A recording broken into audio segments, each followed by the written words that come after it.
la cara y sello de la economía. Gladys en Éxitos.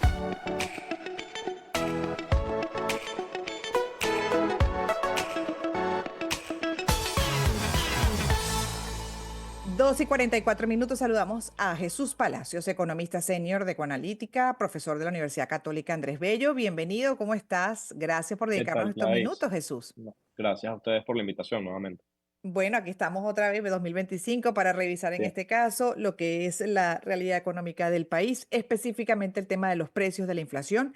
Y me voy a un artículo del estímulo.com también reciente, donde, entre otras, justamente destacan el tema de que la percepción es que todo está caro. Así incluso subrayan, todo está caro, dos puntos. ¿Por qué los precios están subiendo en Venezuela? Pregunta que algunos se hacen, a pesar de que Maduro se haya felicitado a sí mismo hace apenas una semana por el 48% de inflación anual de 2024, según el BCB. Las personas en la calle se preguntan por qué en enero todo está tan caro, y esa es la reflexión y la información sobre la cual gira este artículo del estímulo. Entonces, bueno, de aquí parto para la conversación. ¿Por qué?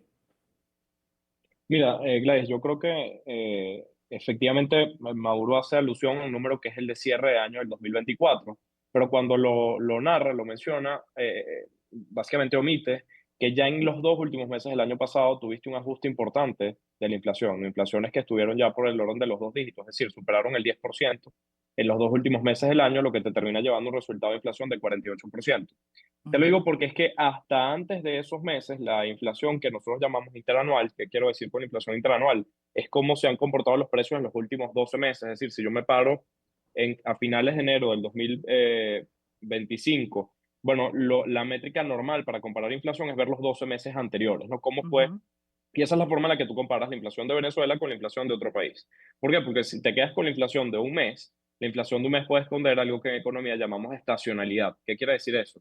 Que, por ejemplo, diciembre es un mes de consumo más alto y por ende mm, también suele ser un mes de inflación más alta, ¿no? Entonces, bueno, si tú te quedas con la foto interanual, a octubre esa variación interanual de inflación era sólidamente más baja, estaba por debajo del 30%.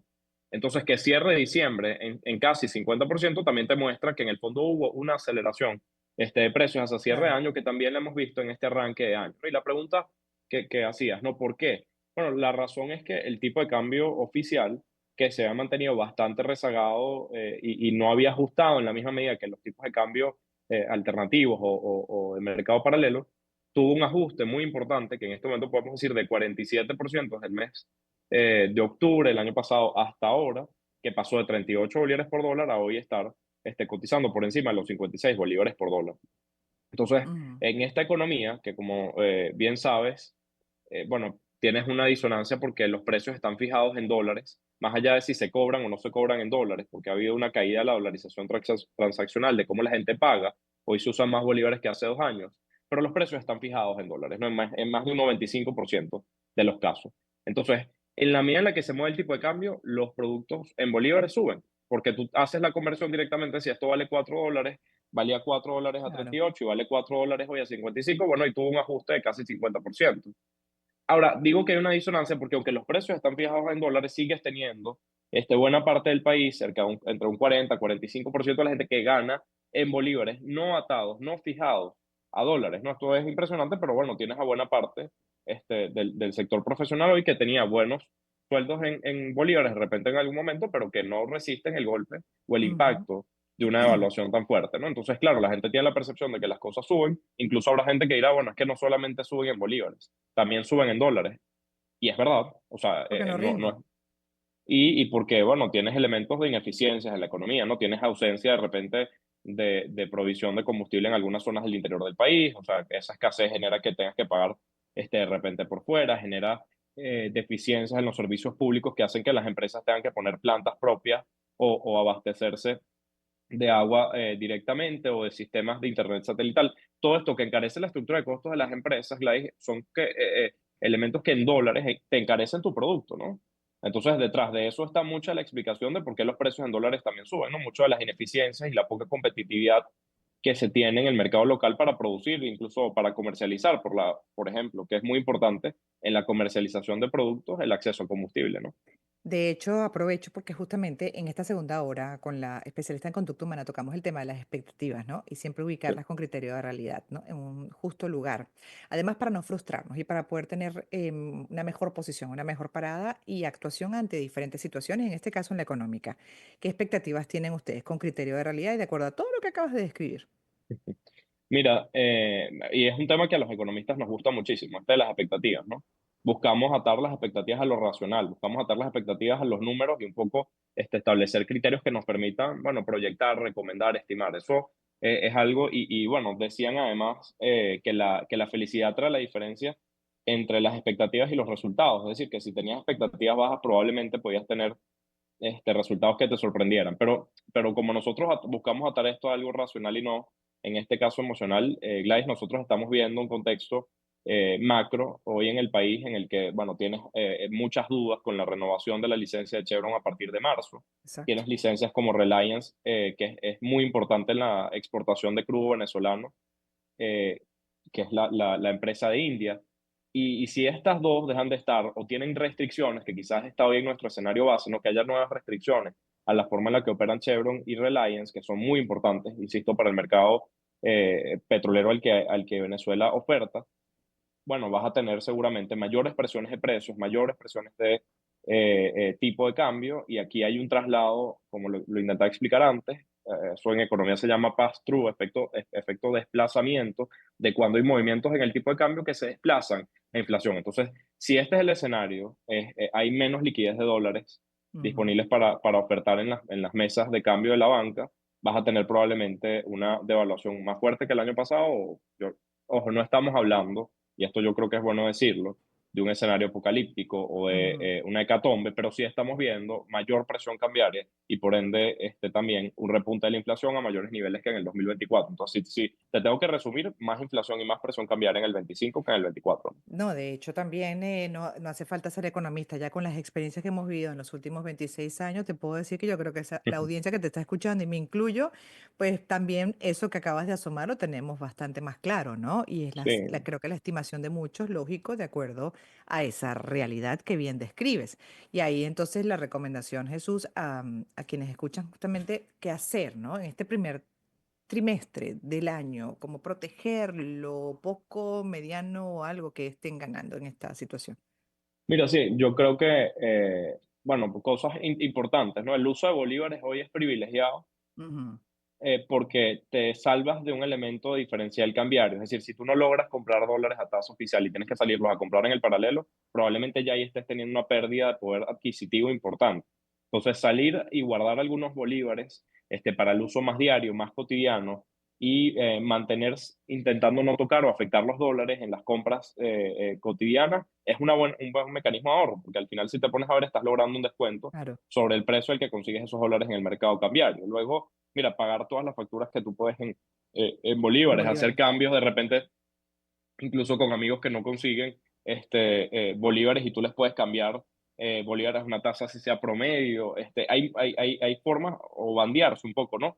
Con evitar comprar dólares a mercado paralelo, pero en última instancia, como un mecanismo de cobertura, evidentemente comprar dólares es atractivo, ¿no? Porque Ujú. mantienes de alguna manera cierto poder de compra. Es verdad que inflación en dólares, pero no está ni parecida a la inflación en bolívares. Es decir, la inflación en bolívares es 5 o 6 veces lo que es la inflación en dólares en un año, ¿no? Entonces, bueno, justamente aprovechar el uso de cualquier opción de crédito también que tengas en bolívares, y eso empiezo por decir que ha habido un repunte, quizás todavía no es tan masivo, pero hay más gente con oportunidades hoy de crédito que la que había hace un tiempo. El uso de aplicaciones de microfinanciamiento, como muchos conocen, bueno, ayudan justamente a la compra de bienes no esenciales, tarjetas de crédito, cualquier oportunidad de alguna forma de endeudarse en bolívares, hoy es un negocio, hoy es una Claro. forma de ganarle, ¿no? Ujú. A un poder de compra que se ve vulnerable ante una situación de un diferencial cambiario que termina impactando en mayores precios a los consumidores, que termina impactando en hacer más vulnerable el poder adquisitivo y que también afecta mucho a los comercios porque desde el punto de vista de gestión financiera es muy, muy desafiante, ¿no? Sí, y de hecho, bueno, ya lo hemos vivido también antes, ¿no? De haber, por ejemplo, sacado un crédito en bolívares y con el tema del diferencial cambiario, pues muchos, y me incluyo incluso desde el punto de vista hipotecario, claro. tuve ese beneficio, sí, por la devaluación, pero tristemente porque uno quisiera una economía estable, ¿no? Con incluso políticas públicas que te permitan, por ejemplo, sacar un crédito a largo plazo con una tasa de interés baja, como existe en otros países. Y hablando de otros Sí. países, en enero usualmente, incluso en Venezuela en algún momento también fue tradición que en enero siempre venían las ofertas, Así es, así es. los Y remates de mira, aquello que no salió de diciembre, etcétera. Y eso ya entonces no, como escenario en Venezuela, pues no es factible. sí, hay rebajas y la gente de repente aprovecha alguna oportunidad, pero el poder de compra es el que está muy afectado. O sea, que la gente Ya. tenga capacidad de aprovechar masivamente esas rebajas es difícil. Y sí decir una última cosa con el tema de los créditos, ¿no? Tomar créditos en bolívares sigue siendo atractivo, pero no tanto como antes, porque las tasas son en muchos casos indexadas, es decir, las mantienen en dólares, y en otros casos son mucho más altas Mm, que las tenías hace años, ¿no? Entonces sí hay una diferencia con la toma de préstamos de hace 10 o 12 años. Hoy requieres una gestión financiera un poquito más consciente de que aunque la devaluación te ayuda, no te ayuda en la misma medida que antes y los intereses hoy están, por ejemplo, en 60% al año en bolívares. Bueno, la inflación está más o menos por ese orden, pero tienes que jugar ahí a tener una gestión financiera un poquito más activa, ¿no? No es como antes que ese préstamo iba perdiendo valor y era mucho más fácil de pagar. sí, no, impresionante. Uno los escucha y bueno, en general, pues, ¿no? Vive la realidad venezolana y hemos tenido como Sí, muchos países, como bien describen algunos, ¿no? Como diferentes etapas o diferentes países en uno solo llamado Venezuela totalmente, o totalmente. varias temporadas de una serie muy larga, en este caso, ¿no? Que se podría poner en Netflix con diferentes etapas, pero que nos han dejado, sí, también el aprendizaje en temas que antes quizás no abordábamos en profundidad y ahora los entendemos bastante bien como el económico, porque es que todos los días hay que ver desarrollar destrezas, ¿no? Ante tantas situaciones que se presentan, que va incluso explicarlas hacia afuera cuesta. Totalmente. Y yo sí creo importantísimo, Gladys, destacar que en momentos como este, y después de lo que hemos vivido, una hiperinflación tan fuerte y larga, sobre todo, una contracción también tan marcada de la economía, es esencial cada quien priorizar el conocimiento financiero, entender que la Total. gestión financiera no es un lujo en este contexto, es necesaria, es vital. Para llevar un negocio, yo cuento anécdotas de empresas que en los últimos meses tuvieron buenos desempeños comerciales, vendieron 20, 30% más respecto a hace un año y los resultados cuando los ven por una mala gestión financiera el tema del diferencial cambiario no son así de positivos, incluso en algunos casos terminan en números rojos y eso se Wow. llama en la jerga financiera como, bueno, estaba quemando inventario porque no estaba teniendo una buena operación de cobertura cambiaria. Entonces, esos son elementos importantes que hay que considerar. Hay muchas estrategias, digamos, que aplicar, que obviamente no da tiempo de desarrollar a detalle en Sí. este espacio, pero sí es muy importante que la gente priorice y entienda que la comprensión financiera hoy no es un accesorio lujoso, es un accesorio necesario De, para el contexto local. de hecho, me gustaría, si es posible, invitarte a una segunda parte de estrategia financiera que podamos Buenísimo, desarrollar en un próximo programa de eso que acabas de asumir, que me parece tan importante en la realidad venezolana. Gracias, Jesús. ¿Ah? buenísimo, Gladys. Feliz tarde a todos. Igualmente para Encantado. ti, Jesús Palacios, economista senior de Ecoanalítica, profesor de la Universidad Católica Andrés Bello. Y nos toca cerrar el programa 2:57. Lo hacemos con música como siempre. Lo que va a sonar a continuación es Anything Goes de Cole Porter. Es un clásico compuesta en la década de 1930. Imagínense el tiempo que tiene en plena Gran Depresión. Esta